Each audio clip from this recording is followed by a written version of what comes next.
ಭೀಕರ ರಸ್ತೆ ಅಪಘಾತವಾಗಿ ಸ್ಥಳದಲ್ಲಿಯೇ ಓರ್ವ ಸಾವನ್ನಪ್ಪಿರುವಂತಹ ಘಟನೆ ಚಿಕ್ಕಬಳ್ಳಾಪುರ ತಾಲೂಕಿನ ನಾಯನಹಳ್ಳಿ ಬಳಿ ನಡೆದಿದೆ. ಟಾಟಾ ಏಸ್ ಮತ್ತು ಕ್ಯಾಂಟರ್ ನಡುವೆ ಮುಖಾಮುಖಿ ಡಿಕ್ಕಿಯಾದ ಪರಿಣಾಮ ಟಾಟಾ ಏಸ್ ಚಾಲಕ ಮುನಿರಾಜು ಸ್ಥಳದಲ್ಲೇ ಸಾವನ್ನಪ್ಪಿದ್ದಾನೆ. ಮೃತ ದುರ್ದೈವಿ ಅಣಕನೂರು ಗ್ರಾಮದ ನಿವಾಸಿ ಅಂತ ತಿಳಿದು ಬಂದಿದೆ. ಇನ್ನು ಘಟನಾ ಸ್ಥಳಕ್ಕೆ ಭೇಟಿ ನೀಡಿದ ಚಿಕ್ಕಬಳ್ಳಾಪುರ ಗ್ರಾಮಾಂತರ ಪೊಲೀಸರು ಪರಿಶೀಲನೆ ನಡೆಸಿ ಪ್ರಕರಣವನ್ನು ದಾಖಲಿಸಿಕೊಂಡಿದ್ದಾರೆ.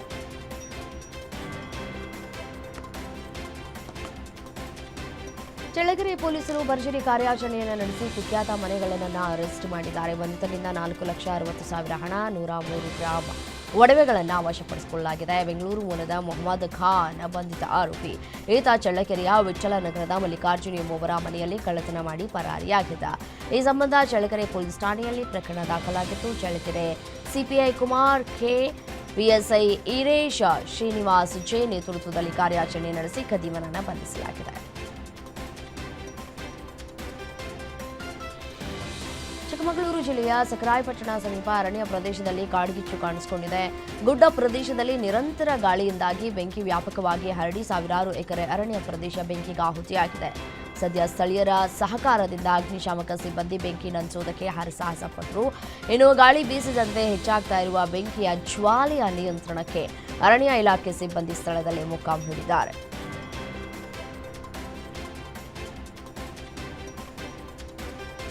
ದೇವನಹಳ್ಳಿ ಪ್ರಾದೇಶಿಕ ಸಾರಿಗೆ ಇಲಾಖೆಯಿಂದ 2026ನೇ ಸಾಲಿನ 37ನೇ ರಾಷ್ಟ್ರೀಯ ಮಾಸಾಚರಣೆ ಕಾರ್ಯಕ್ರಮವನ್ನು ಯಶಸ್ವಿಯಾಗಿ ಪೂರೈಸಲಾಗಿದೆ.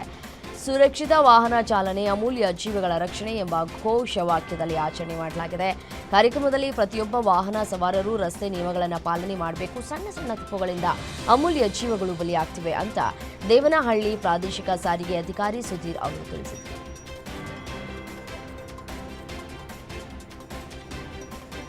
ದಕ್ಷಿಣ ಭಾರತದ ಕುಂಭಮೇಳ ಎಂದೇ ಖ್ಯಾತಿ ಗಳಿಸಿರುವಂತಹ ಕೊಪ್ಪಳದ ಗವಿಸಿದ್ದೇಶ್ವರ ಮಹೋತ್ಸವ ಅದ್ದೂರಿಯಾಗಿ ನೆರವೇರಿದೆ. ಅಜ್ಜನ ದರ್ಶನಕ್ಕೆ ಭಕ್ತ ಸಾಗರವೇ ಹರಿದು ಬಂದಿತು. ಲಕ್ಷಾಂತರ ಭಕ್ತರ ಹರ್ಷೋದ್ಗಾರ ಮೂಗಿಲು ಮುಟ್ಟಿತು. ಗವಿಸಿದ್ದೇಶ್ವರ ಮಹಾರಾಜ್ ಕಿ ಜೈ ಘೋಷಣೆಗಳು ಮೂಗಿಲು ಮುಟ್ಟಿತು. 3 ದಿನಗಳ ಕಾಲ ನಡೆಯುವ ಜಾತ್ರೆಯಲ್ಲಿ ಮೊದಲ ದಿನವೇ 8 ಲಕ್ಷಕ್ಕೂ ಹೆಚ್ಚು ಭಕ್ತರು ಸೇರಿದರು.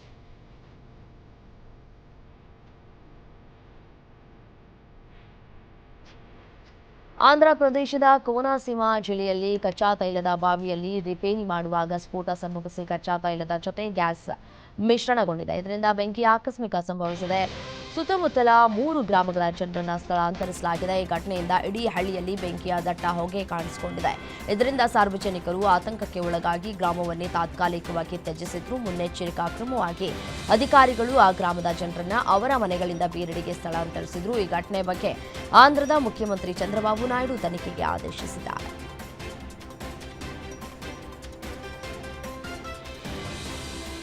ಪಾಳು ಬಿದ್ದ ಮನೆಯೊಂದರಲ್ಲಿನ ಸುಧಾರಿತ ಸ್ಫೋಟಕ ಸಾಧನ ಸ್ಫೋಟಗೊಂಡು ಒಬ್ಬ ಸಾವನ್ನಪ್ಪಿದ್ದು, ಇಬ್ಬರಿಗೆ ಗಂಭೀರವಾಗಿ ಗಾಯಗಳಾಗಿರುವಂತಹ ಘಟನೆ ಮಣಿಪುರದ ಬಿಷ್ಣುಪುರ ಜಿಲ್ಲೆಯಲ್ಲಿ ನಡೆದಿದೆ. ಇಲ್ಲಿನ ಮೈತಾಯಿಯ ಕುಟುಂಬವೊಂದಕ್ಕೆ ಸೇರಿದ ಪಾಳು ಬಿದ್ದ ಮನೆ ಬಳಿ ಈ ಒಂದು ದುರ್ಘಟನೆ ಸಂಭವಿಸಿದೆ. ಇದ್ದಕ್ಕಿದ್ದಂತೆ ಮನೆಯ ಒಳಗಿನಿಂದ ಭಾರೀ ಪ್ರಮಾಣದ ಸ್ಫೋಟ ಆಯಿತು ಅಂತ ಹೇಳಿ ಗ್ರಾಮಸ್ಥರು ತಿಳಿಸಿದ್ದಾರೆ. ಇನ್ನು ಬಿಷ್ಣುಪುರದ ಸೈಟನ್ ಗ್ರಾಮದಲ್ಲಿ ಮನೆಯಿಂದ ಸುಮಾರು 200 ಮೀಟರ್ ದೂರದಲ್ಲಿ 2ನೇ ಸ್ಫೋಟ ಸಂಭವಿಸಿದ್ದು, ಒಬ್ಬ ಪುರುಷ ಸ್ಫೋಟದಲ್ಲಿ ಸಾವನ್ನಪ್ಪಿದ್ದಾನೆ ಅಂತ ತಿಳಿದು ಬಂದಿದೆ. ಯುವಕರೊಬ್ಬ ರೈಲಿನ ಮೇಲೆ ಹತ್ತಿ ಹುಚ್ಚಾಟ ಮೆರೆದಿರುವಂತಹ ಘಟನೆ ಆಂಧ್ರಪ್ರದೇಶದ ಶ್ರೀಕಾಕುಳಂ ಜಿಲ್ಲೆಯಲ್ಲಿ ನಡೆದಿದೆ. ಶ್ರೀಕಾಕುಳಂ ಜಿಲ್ಲೆಯ ಸೋಂಪೇಟ ರೈಲು ನಿಲ್ದಾಣದಲ್ಲಿ ಭುವನೇಶ್ವರದಿಂದ ತಿರುಪತಿಗೆ ಹೋಗ್ತಾ ಇದ್ದಂತಹ ಸೂಪರ್ ಫಾಸ್ಟ್ ಎಕ್ಸ್ಪ್ರೆಸ್ ರೈಲಿನ ವೇಳೆ ಅದರ ಮೇಲೆ ನಿಂತು ಈತ ಹುಚ್ಚಾಟವನ್ನು ಮೆರೆದಿದ್ದಾನೆ. ಇನ್ನು ರೈಲಿನ ಮೇಲೆ ಹತ್ತಾ ಇದ್ದಂತೆ ರೈಲು ಅಧಿಕಾರಿಗಳ ಸಮಯ ಪ್ರಜ್ಞೆಯಿಂದ ಹೈ ವೋಲ್ಟೇಜ್ ಲೈನ್ಗಳ ವಿದ್ಯುತ್ ಸಂಪರ್ಕ ಕಡಿತ ಮಾಡಲಾಗಿದೆ. ಇದರಿಂದ ಯಾವುದೇ ಪ್ರಾಣಾಪಾಯ ಸಂಭವಿಸಿಲ್ಲ. ದೆಹಲಿಯ ಜವಾಹರ್ಲಾಲ್ ನೆಹರು ವಿಶ್ವವಿದ್ಯಾಲಯದ ಮಾಜಿ ವಿದ್ಯಾರ್ಥಿ ಮತ್ತು ದೆಹಲಿಯ ಗಲಭೆಯ ಮಾಸ್ಟರ್ ಮೈಂಡ್ ಅಂತ ಹೇಳಿ ಆರೋಪಿಸಿರುವಂತಹ ಉಮರ್ ಖಾಲಿದ್ ಮತ್ತು ಈ ಶಾರ್ಜಿಲ್ ಇಮಾಮ್ ಉಮರ್ ಖಾಲಿದ್ ಮತ್ತು ಇತರ ಹಲವರ ಅರ್ಜಿಗಳ ಕುರಿತು ಸುಪ್ರೀಂ ಕೋರ್ಟ್ ತಿರಸ್ಕರಿಸಿದೆ.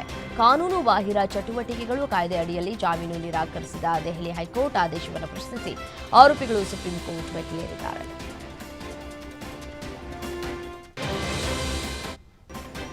ಐಎಎಸ್ ಅಧಿಕಾರಿಯ ಮನೆಯಲ್ಲಿಯೇ ವೇಶ್ಯಾವಾಟಿಕೆ ಜಾಲ ಪತ್ತೆಯಾಗಿರುವಂತಹ ಆಘಾತಕಾರಿ ಘಟನೆ ಉತ್ತರ ಪ್ರದೇಶದ ಪ್ರಯಾಗ್ರಾಜ್ನಲ್ಲಿ ನಡೆದಿದೆ. ಕಿದ್ಗಂಜ್ ಪ್ರದೇಶದ ಮನೆಯ ಮೇಲೆ ಪೊಲೀಸರು ದಾಳಿ ನಡೆಸಿದ್ದು, ಆ ಮನೆಯನ್ನ ಮಹಿಳಾ ಐಎಎಸ್ ಅಧಿಕಾರಿ ಬಾಡಿಗೆಗೆ ನೀಡಿದ್ರು ಎನ್ನಲಾಗ್ತಾ ಇದೆ. ಈ ಮನೆಯಲ್ಲಿಯೇ ವೇಶ್ಯಾವಾಟಿಕೆ ನಡೆಸಲಾಗ್ತಾ ಇತ್ತು ಅಂತ ತಿಳಿದು ಬಂದಿದೆ. ಇನ್ನು ಸ್ಥಳೀಯ ನಿವಾಸಿಗಳ ದೂರಿನ ಮೇರೆಗೆ ಅನುಮಾನಾಸ್ಪದ ಚಟುವಟಿಕೆಗಳ ಬಗ್ಗೆ ಮಾಹಿತಿ ಪಡೆದಂತಹ ಪೊಲೀಸರು ತಂಡವನ್ನ ರಚಿಸಿ ಮನೆ ಮೇಲೆ ದಾಳಿ ಮಾಡಿದ್ದಾರೆ.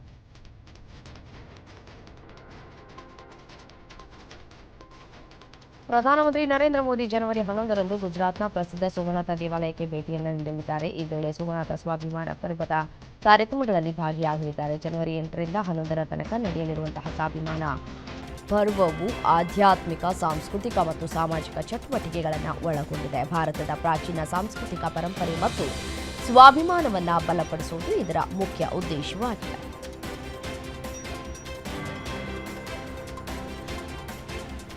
ಜಮ್ಮು ಮತ್ತು ಕಾಶ್ಮೀರದ ಪೂಂಚ್ ಗಡಿ ಜಿಲ್ಲೆಗಳಲ್ಲಿ ಭಯೋತ್ಪಾದನಾ ಚಟುವಟಿಕೆಗಳಲ್ಲಿ ತೊಡಗಿದ್ದಾರೆ ಎಂಬ ಆರೋಪದ ಮೇಲೆ ಪಾಕ್ ಆಕ್ರಮಿತ ಕಾಶ್ಮೀರಕ್ಕೆ ವಲಸೆ ಹೋದಂತಹ 300ಕ್ಕೂ ಹೆಚ್ಚು ಜನರ ಮೇಲೆ ಭದ್ರತಾ ಸಂಸ್ಥೆಗಳು ನಿಗಾ ವಹಿಸಿದ್ದಾರೆ. ಇನ್ನು ಈ ವಲಸೆ ಬಂದಿರುವವರು ಭಯೋತ್ಪಾದಕ ಚಟುವಟಿಕೆಗಳಲ್ಲಿ ಭಾಗಿಯಾಗಿದ್ದಾರೆ ಎಂಬ ಸಂಶಯದಲ್ಲಿ ಇವರ ಮೇಲೆ ಭಾರತೀಯ ಭದ್ರತಾ ಪಡೆಗಳು ಸೇರಿದಂತೆ ಇಂಟೆಲಿಜೆನ್ಸ್ ನಿಗಾ ವಹಿಸಿದ್ದಾರೆ. ಗುಪ್ತಚರ ಮಾಹಿತಿಯ ಪ್ರಕಾರ ಪಾಕಿಸ್ತಾನ ಮೂಲದ ಈ ಭಯೋತ್ಪಾದಕ ನಿರ್ವಾಹಕರು ಪೂಂಚ್ ಮತ್ತು ರಜೌರಿ ಜಿಲ್ಲೆಗಳಿಂದ ಸ್ಥಳೀಯ ಯುವಕರನ್ನ ಭಯೋತ್ಪಾದಕ ಸಂಘಟನೆಗಳಿಗೆ ಸೇರಿಸಿಕೊಳ್ಳುವುದಕ್ಕೆ ಪ್ರಯತ್ನಿಸ್ತಾ ಇದ್ದಾರೆ ಅಂತ ತಿಳಿದುಬಂದಿದೆ.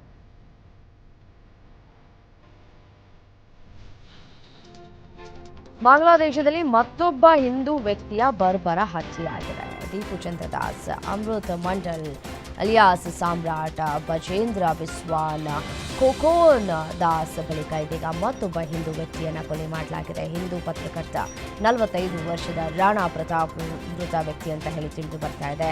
ಇವರು ಕಾರ್ಖಾನೆಯೊಂದರ ಮಾಲೀಕರಾಗಿದ್ದರು ಮತ್ತು ದಿನಪತ್ರಿಕೆಯೊಂದರ ಸಂಪಾದಕರು ಕೂಡ ಹೌದು. ರಾಣಾ ಪ್ರತಾಪ್ ಅವರ ಮೇಲೆ ದುಷ್ಕರ್ಮಿಗಳ ಗುಂಪು ಗುಂಡಿನ ದಾಳಿಯನ್ನು ನಡೆಸಿ ಹತ್ಯೆ ಮಾಡಿದೆ ಅಂತ ಹೇಳಿ ತಿಳಿದು ಬಂದಿದೆ. ಬಾಂಗ್ಲಾದೇಶದ ಕ್ರಿಕೆಟರ್ ಮುಸ್ತಾಫಿಜುರ್ ರೆಹಮಾನ್ ಮತ್ತು ಮಾಜಿ ಪ್ರಧಾನಿ ಶೇಖ್ ಹಸೀನಾ ಅವರಿಗೆ ಸಂಬಂಧಿಸಿದಂತಹ ಸಮಸ್ಯೆಗಳನ್ನು ನಿಭಾಯಿಸುವುದಕ್ಕೆ ಭಾರತ ದ್ವಂದ್ವ ನೀತಿಯನ್ನು ಅನುಸರಿಸ್ತಾ ಇದೆ ಅಂತ ಎಐಎಂಐಎಂ ಮುಖ್ಯಸ್ಥ ಅಸಾದುದ್ದೀನ್ ಓವೈಸಿ ಆರೋಪಿಸಿದ್ದಾರೆ. ಜಮ್ಮು ಮತ್ತು ಕಾಶ್ಮೀರದ ಪಹಲ್ಗಾಮ್ನಲ್ಲಿ ಪಾಕಿಸ್ತಾನ ಮೂಲದ ಭಯೋತ್ಪಾದಕರು ಪ್ರವಾಸಿಗರನ್ನು ಹತ್ಯೆ ಮಾಡಿದ ನಂತರವೂ ಭಾರತ ಮತ್ತು ಪಾಕಿಸ್ತಾನ ಕ್ರಿಕೆಟ್ ಪಂದ್ಯ ನಡೆದಿವೆ. ಆದರೆ ಐಪಿಎಲ್ನಿಂದ ಬಾಂಗ್ಲಾದೇಶ ಕ್ರಿಕೆಟರ್ ಅನ್ನ ಹೊರಗಿಟ್ಟಿರುವಂತಹ ಕ್ರಮ ಸರಿ ಇದೆಯಾ ಅಂತ ಪ್ರಶ್ನೆ ಮಾಡಿದ್ದಾರೆ. ಅತ್ಯಾಚಾರ ಪ್ರಕರಣದಲ್ಲಿ ಶಿಕ್ಷೆಗೆ ಗುರಿಯಾಗಿರುವಂತಹ ಹರಿಯಾಣದ ಡೇರಾ ಸಚ್ಚಾ ಸೌದಾ ಮುಖ್ಯಸ್ಥ ಗುಮೇತ್ ರಾಮ್ ರಹೀಮ್ ಪೆರೋಲ್ ಮೇಲೆ ಬಿಡುಗಡೆಯಾಗಿದ್ದಾರೆ.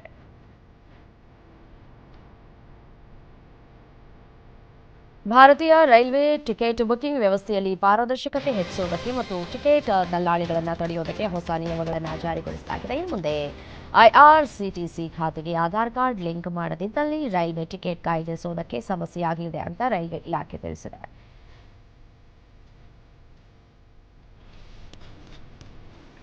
ಅಸ್ಸಾಂನಲ್ಲಿ ತಡರಾತ್ರಿ ರಿಕ್ಟರ್ ಮಾಪಕದಲ್ಲಿ ಮತ್ತೆ 5.1 ತೀವ್ರತೆಯ ಪ್ರಬಲ ಭೂಕಂಪ ಸಂಭವಿಸಿದೆ. ಬ್ರಹ್ಮಪುತ್ರದ ದಕ್ಷಿಣ ದಂಡೆಯಲ್ಲಿರುವ ಮೊರಿಗಾಂವ್ ಜಿಲ್ಲೆಯಲ್ಲಿ ಭೂಕಂಪನದ ಕೇಂದ್ರ ಬಿಂದು ಪತ್ತೆಯಾಗಿದೆ. 50 ಕಿಲೋಮೀಟರ್ ಆಳದಲ್ಲಿ ಹುಟ್ಟುಕೊಂಡಿದೆ.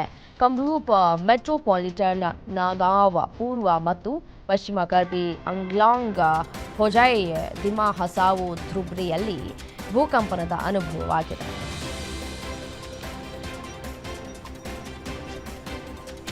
ಕುಡಿದು ವಾಹನ ಚಲಾಯಿಸುವುದೇ ಅಪರಾಧ ಅಂಥದ್ರಲ್ಲಿ ಪೊಲೀಸರಿಗೆ ಸಿಕ್ಕಿಬಿದ್ದ ಅಸ್ಸಾಮಿಯೊಬ್ಬ ಪೊಲೀಸರೊಂದಿಗೆ ವಿಚಿತ್ರವಾಗಿ ವರ್ತಿಸುತ್ತಾರೆ.